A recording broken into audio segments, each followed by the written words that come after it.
In one of my latest videos, I broke down the psychology of winning ads and ads that are simply impossible to ignore. And at the end of the video, I asked if any of you guys wanted me to break down their ads. And quite frankly, a lot of you did. So in this video, I'm going to break down the ads of some of the brands that have commented on the video, breaking down what's working, what they could be doing better, and the opportunities of growth for their creative. Alongside that, I'm also analyzing one of the biggest supplement brands in the space at the moment to show how these principles are applied at scale. Now, every brand featured in this video is some kind of a supplement, which makes the analysis even more relevant because you'll see how all of these frameworks that I'm about to show you translate across very different levels of execution. So for those of you that don't know me, my name is Omar. I'm the founder at Growth Labs, and for the past 5 years, I've been helping e-commerce businesses scale through high converting ads and premium positioning. And I've decided to launch this channel just to show everything that goes on behind the scenes, share some value, and help some people along the way. Now, make sure to comment below this video if you want your ads broken down in the next breakdown video that I'm planning on launching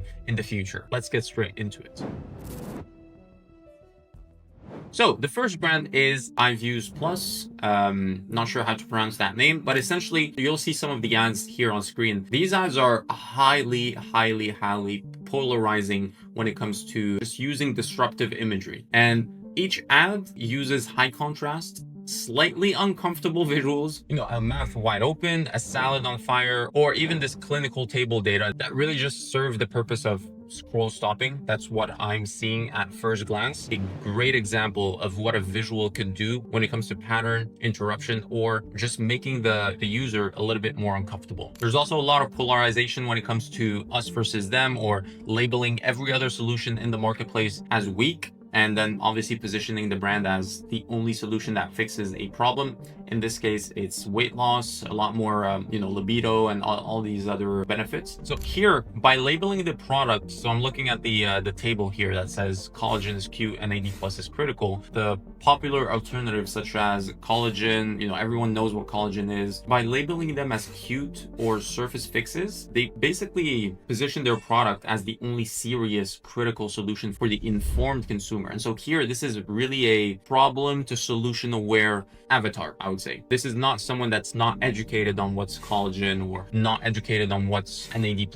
This is someone that knows what both products do. And so this further creates like a gap between the solution we don't want the customer to go for, in this case, collagen, and further shrinks the gap between our solution and the customer. You can see that the layout prioritizes medical and technical language. So we've got cellular repair, longevity pathways in high contrast white text. This, in my perspective, creates a sort of immediate perception of clinical validity. Even if you've never seen the brand, you can see that there's professionalism when it comes to how things are portrayed, and that's really good for a high ticket product. And so here, what's interesting is that this creates an immediate perception of validity, if you will. It's very premium. You're getting that feel from the brand. And then you see the price points like 180. It's like really high ticket for a supplement, whatever that is. It kind of feels justified as a medical expense rather than just a beauty hack or like some cheap e-commerce product that you just find out from an ad, right? Like, this feels serious. This is the third good point of the ads. They've done a good job at doing the hierarchy thing really well. We can talk about who the ads target. Here in this case, it's someone that really is taking their health seriously, but just needs that next step in their journey. And so the copy targets the high performer. In my perspective, I don't think this ad just sells the promise of fixing a problem. It really is about, making sure that we're targeting the person that has moved beyond fads and is now transitioning to serious science. And I think that's a good identity to hack when it comes to your creatives and who you're targeting. That's really good. I just think that it's a very small percentage of their total addressable market. And so I would like to see from them some more market opener ads. These ads that we're analyzing are good for people that know what's going on. They're not good for someone that has no idea what NAD+ is or doesn't know what collagen does. These are the tips that I would say. The one that really strikes me as an unaware ad is the one that talks about your diet is burning money. Try something that actually works. I think that's really good. I think we could push it a little bit further when it comes to market openers. And market opener ads, as I call them, are extremely powerful at creating more efficiency in your funnel. You're not dumping your entire ad spend into a small pool of customers that are ready to buy right now or ready to buy in a week.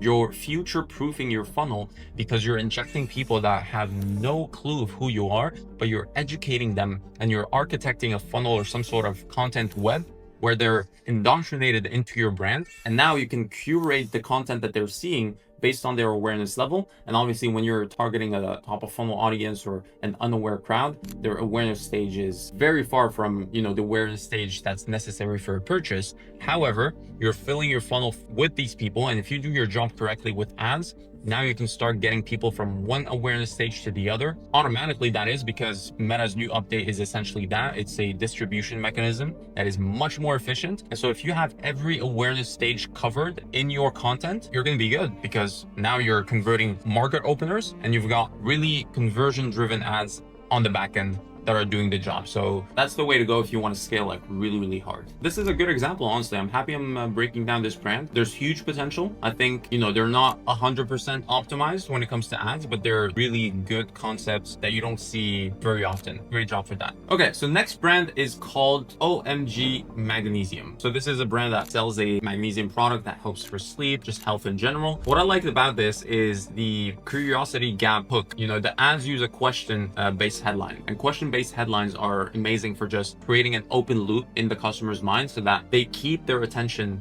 with your ad. I think these are really powerful because they create an immediate knowledge gap and the customer needs to fill that gap just to feel at ease. And it's very, very powerful to use because think about it. You're forcing the viewer to stop scrolling to find the spoiler, right, in the caption. Right? So a classic tactic for high engagement video content is just curiosity driven hooks. Another thing that I see is that by featuring a person that's yawning at your face, literally, the ad might trigger, that's my hypothesis, it might trigger a contagious yawn. And I'm not sure if you've seen that in the past, but when you yawn in front of someone, they probably will yawn back at you, right? It's kind of a funny thing. This physical reaction here that I'm seeing, it instantly connects the product to the viewer's own feelings of tiredness without having to explain what the customer is feeling. You're making them feel this in the moment. This is genius. If I had created the ad, would have been to stimulate that sort of reaction from the viewer and then create that emotional feeling to sleep. I think that's a really, really powerful thing to do. So another thing that in my opinion, they're doing really well is frictionless micro habit framing. And this is very simple to understand is you want to make your product very easy to use. You don't want to pitch 26 different pills. It needs to be like one pill, very simple that people won't quit just because it's too complex and whatever. And this essentially helps your product to solidify its position as a superior, but also simpler lifestyle choice. And that's very important for the customer. I think they're doing this really well by having the one capsule, that's it. It's lowering the mental effort. Just by looking at it, it makes me feel just at ease. So I think this brand has a good understanding of who their customers are. They have a good video and execution framework. They have the best practices, if you will, in their ads. I think what they're lacking is a lot more diversity in the content. First of all, at the end of the day, we don't know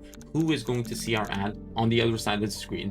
We don't know when they're going to see it. We don't know how they're going to see it. So you just need to optimize for the unknowns so that you put Meta and the algorithm in the best dispositions possible so that it distributes your ads optimally. I think there's huge potential. They're just not optimizing enough when it comes to formats and diversity. It's an easy fix, but it's a fix that will most likely result in good outcomes for them. The last brand that I wanted to analyze is obviously AG1. I wanted to close out with the biggest player in the space, just so we know exactly how different levels of execution retain somewhat of the same frameworks. And so here, what we can see with the ads that you can see on screen is that rather than showing the product being used, the first ad that you see uses a high motion blurred image of a shaker to represent a feeling. The headline, which says you could feel this in 1 month, it sells a desired state of energy and momentum. Again, that's super powerful because you always want to project your product in the future and the desired state of the customer. It makes the brand feel more like a lifestyle upgrade, honestly. That's the feeling that I have when I see it. The ads that you can see also, they lean heavily on scarcity tactics. And so you've got phrases like last chance, ending soon, like they're highlighting a specific discount. They shift the customer's focus from the high cost of the product to the potential loss of a good deal. What you need to understand is that humans typically want to avoid losing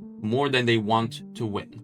And so here, what they're doing is they're essentially playing on that. by showing you, hey, you might lose on this great deal. Even though it's an expensive product, you might lose on this good deal and you don't know when the good deal is going to come back. And that's pretty smart. You can still see the simplicity that they're trying to pitch inside their ad. One simple ritual, daily whole body support. This rebrands the supplement as a foundational habit, but also it makes it simple. And we talked about this with OMG Magnesium. It's very, very important that you really insist on the simplicity of your product. Another tactic that they're using with the price justification is the value stack. And they're doing that to combat the high price point, but they're essentially stacking as much value as possible by offering a free welcome kit, 1 year supply of vitamin D3 plus K2, and 5 travel packs. And so this makes the subscription feel like a high value bundle rather than paying for an expensive product. And so here, what you're essentially looking for is that you want your goodies or the things that you include in your bundle outweigh the price that they're paying, right? And so what you want them to feel ideally is that they're stealing from you. And I think they're doing it really well here because it's just well written and well framed. I think that helps with their conversion and it helps with combating the high price point. So if you enjoyed this video, I just made another one that talks about how some supplement brands can charge 2 times to 5 times more for their products for essentially the same ingredients. I would highly recommend that you check it out because in it, I break down the psychology and the principles that brands, huge brands like Huel, AG1, Hims, and Holistic use every single day to make sure that their products are cemented as the premium option. And if you want your ads to be broken down by myself in the future, there's a link below this video. It's a form. Please fill out the form. Make sure that you give us accurate information and we'll make sure to break down your ads and show you exactly where you're doing things right and where you're doing them wrong. I personally review every single submission and I select the most interesting examples to feature them on the video. So like I said, you'll get clear, practical feedback from myself on how to improve your creative game, and hopefully you'll see some value from that. I will see you in the next breakdown.